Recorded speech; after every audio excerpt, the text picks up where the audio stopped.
Navy's USS Enterprise aircraft carrier changed naval warfare forever.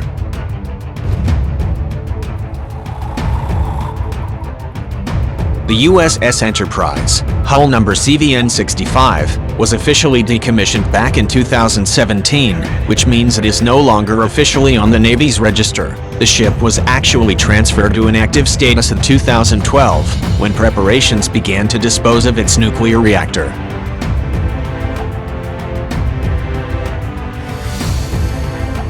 The Enterprise, or Big E, was commissioned on November 25, 1961. The ship's subsequent 25 deployments read like a history of the Cold War and modern U.S. foreign policy. The Big E participated in the blockade of Cuba during the Cuban Missile Crisis, deployed 6 times to Vietnam, sailed to the Bay of Bengal during the 1971 India-Pakistan War, flew missions in Bosnia and supported the 2003 invasion of Iraq. Where there was trouble, the Enterprise was there. But what was really remarkable about the Enterprise was that it marked the debut of nuclear-powered aircraft carriers, which are the backbone of U.S. naval power. Any warship is only as capable as the logistics that sustain it. Sail-powered vessels relied on the wind, which was a renewable resource but wasn't always available when you needed to get moving.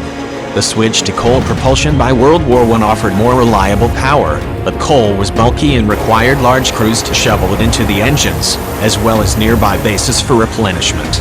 By World War II, ships ran on oil, but this still meant returning to port to refuel, or performing cumbersome refueling at sea from vulnerable tankers.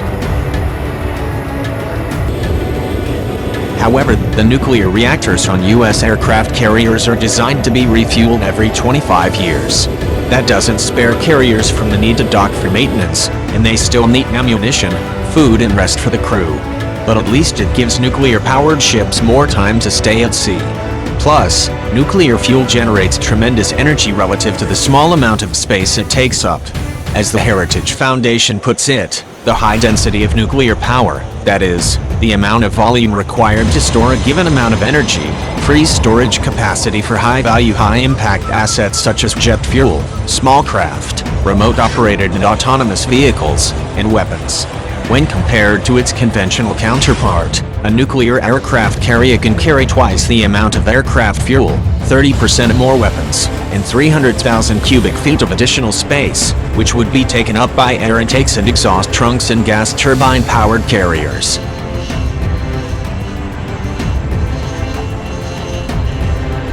What's fascinating is what happened to the U.S. Navy's nuclear surface fleet.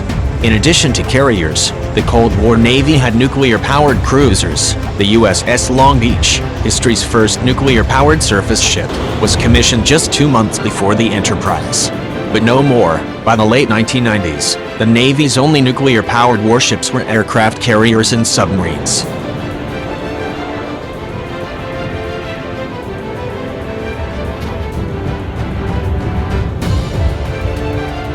Will nuclear power ever come back for other surface ships?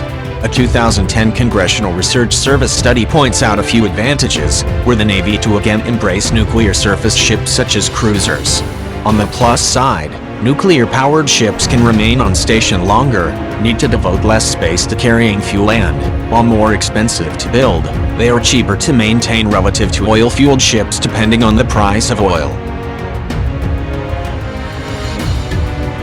However, on the negative side, there is the additional cost of building a nuclear surface ship, including finding manufacturers and shipyards capable of building and assembling components.